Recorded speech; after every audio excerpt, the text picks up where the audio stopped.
Hi and welcome to A World of Words Book Talks. Today we'll be discussing Lair of Dreams by Libba Bray.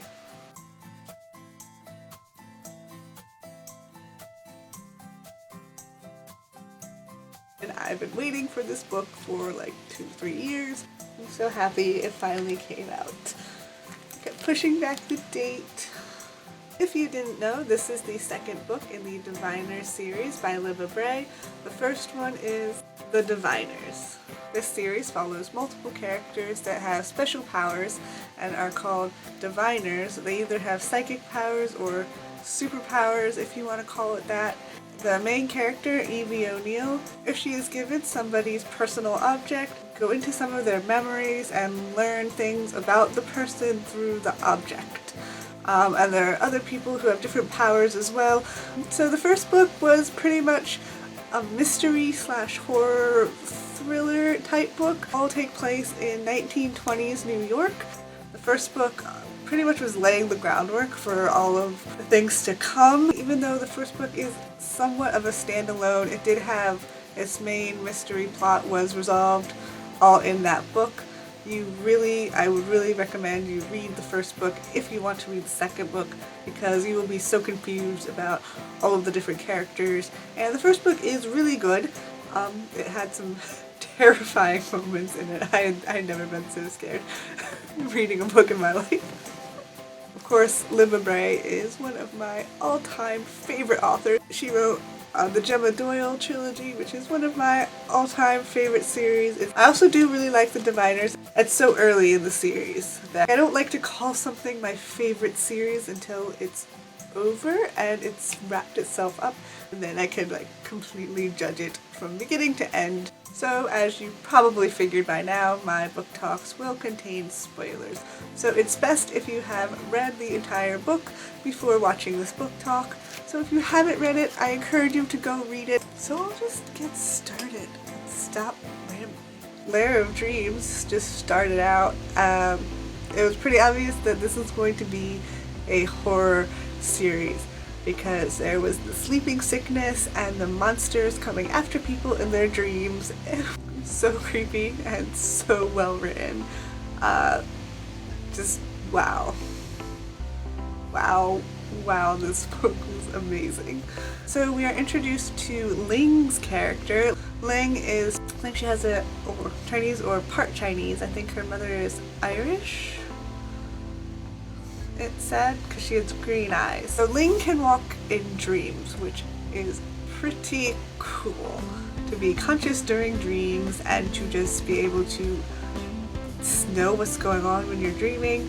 And then you learn that she can't walk in her real life. She can only walk around in her dreams because of some disease she got a while ago. Ling was a little bit moody for me at first, but I ended up really liking her character. Also because she's a scientist and my mind is just so not scientific. My mind is really not scientific, and she had a completely scientific mind. I'm all about I love fantasy, and so she's all about what's real. So at first I didn't really connect with her character that much, but I ended up liking her character a whole lot, especially the more time she spent with Henry. Her and Henry's relationship was just adorable. It was so cute in this book. She really needed him because he is all silly and making ridiculous jokes, and she's just so serious. It's one of my favorite parts of the book was their friendship and their adventures in the dream world. Another thing I really liked about this book was I liked Evie and Sam's fake relationship. Poor Evie is still very stressed out about what happened at the end of the first book, which I understand because I'm still a little bit stressed out about what happened at the end of the first book. The scene with her in the haunted house is terrifying. Naturally, she's very upset about that. I think it's cool that she's now a local celebrity. She's a national celebrity, and she loves being a celebrity, which is fun. It just fits her personality very well.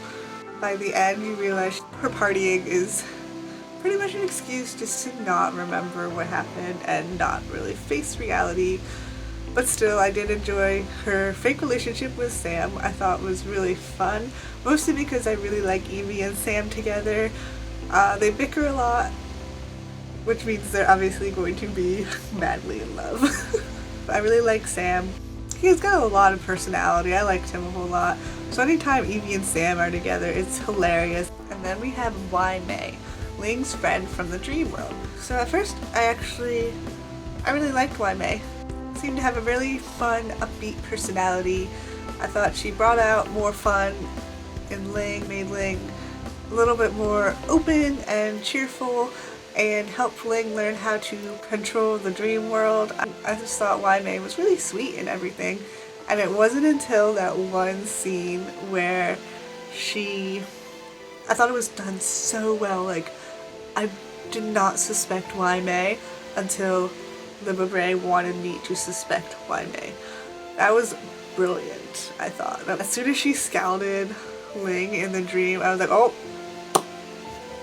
Y Mei. Oh, she's the woman in the veil. First of all, she was the only new female character introduced, and also being able to hurt someone in a dream. In the dream world, that's just one of the rules. You can't really get hurt. You can't really, what was it, feel things or smell things, or was it both? The fact that Y Mei was able to hurt her in a dream, which is what the veiled woman has been hurting people in dreams the whole time. So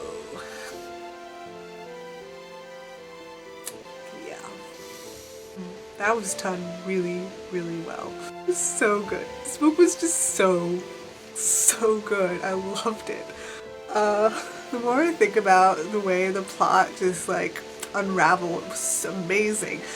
There was a whole lot of stuff in the beginning, a whole lot of development had to go into it. There had to be a whole lot of build up, but man, was it worth it.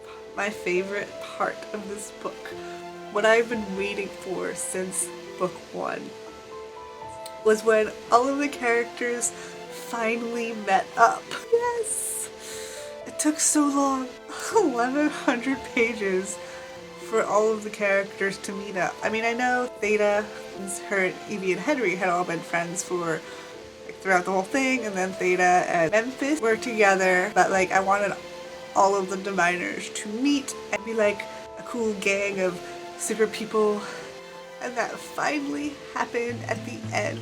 Oh, that was so good when Ling, first of all, when they showed Henry and Ling going into the dream world and they were going to go after, once they figured out what Y Mei was, and they were going to go after her in the dream world, I was a little bit disappointed because I was like, oh, well that means that it's going to be Ling and Henry defeating the bad guy, and then Evie wouldn't really get to be a part of it, and I feel like even though it's a multiple point of view book, I still feel like Evie is like the main protagonist. There are a lot of protagonists, but I feel like Evie is the main one, and I really love her. So I was disappointed when I thought that she wouldn't be a big part of the like saving the day. She still wasn't that big a part of saving the day because she was so drunk, which was pretty funny. But yeah, I love that they all got together, and I love that they split them up between Evie and Memphis and Theta and Sam, because that way, like, you know, it's the people who haven't gotten to know each other throughout this book, and now they get to be bonded by trauma as these things go, and that was so cool. That was so much fun. That was really, really, like, my favorite part was they all got together. Also, I loved the scene in the dream world when Henry and Ling went into the cave, and then they showed the cave and like the pictures, the images on the wall of the different dreamscapes that were changing from beautiful dream to nightmare, and then the woman in the veil sort of walking between the different dreams. That was really amazing. I was like, freaking out a little bit. That was really, really well done. And then all the dreams switched to just the woman. And then they saw her coming down the end of the tunnel towards them with the knife. Also the scene when Y Mei turned from her sweet dream self to the woman in the veil. The transformation scene. It was so creepy and so good. That was really cool. I was a little bit confused about Addie, the old lady, because there was that one part where she made the deal with the man in the stovepipe hat. Now the man in the stovepipe hat and the king of crows, I believe he is, and he has his crow cape, and he was present in like all of these scenes and just sitting there laughing creepily in the background. I expected him to have more of a role in this than he did. I guess we'll get more of him later. I expected them to have some sort of showdown with him, but I guess I have to wait for that. I really wanted to see what was up with him, like who is he? Oh yeah, I was about to say the woman, she made that deal with him, and then, so I thought does she have something to do with the sleeping sickness, or does she have something to do with the man in the stovepipe hat? Like, what did he have to do with my May? Because a lot of the times he was sitting in the background laughing while she killed people in their dreams. So I thought he was controlling her or something, but I don't know. Maybe it'll be explained in the next book. That was the only thing that was a little bit confusing to me. Okay, that scene where at the end, after the fact, with Uncle Will, Esther Walker, I really wanted to see that scene. I'm really hoping that in the next book, maybe she'll do a flashback from someone's point of view and show what was said in that scene. Because I really wanted to know. Then the apparent Department of Paranormal that supposedly existed. Like, I can't wait to see more of what's going on with that. I also just want to point out how insanely perfect the title Lair of Dreams is for this book. Because not often is there like such an insanely perfect title for a book like this one. Because it was literally a lair where people get drawn to in their dreams, and then they get killed in their dreams. Like, what an insanely perfect title. I was thinking that part way through. I just had to say, okay, I think that's it for my book talk. I loved this book. I thought it was really, really good. Let me know what you thought of the book below. I'm Vanessa. Thank you so much for watching. I hope you have a great day, and I'll see you next video. Bye!